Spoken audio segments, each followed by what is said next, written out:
தினந்தோறும் 2000 மூட்டை அரசு நேரடி கொள்முதல் செய்தா சொன்னார். ஆனால் இங்கே வந்து லோட்மேனை கேட்டால் அவர் வந்து ஒரு நாளைக்கு 900 மூட்டை தான் நாங்கள் நேரடி கொள்முதலத்தில் நாங்கள் மூட்டை இடம் போடுறோங்கிறாங்க. அப்போ இதிலிருந்து என்ன தெரியுது? அமைச்சர் சட்டமன்றத்தில் தவறான தகவலை சொல்லியிருக்கிறார்.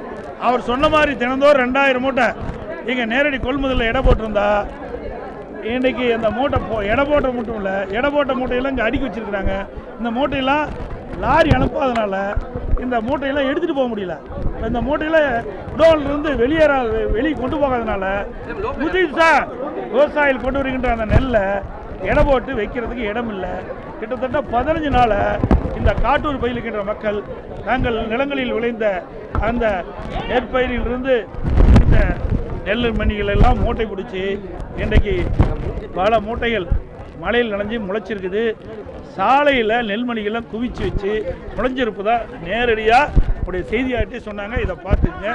விவசாயிகள் கண்ணீரோட இன்றைக்கி அப்படி வேதனை தெரிவிக்கிறாங்க. இந்த தீபாவளி கண்ணீர் தீபாவளியாக விவசாயிகளுக்கு ஆகிட்டுது.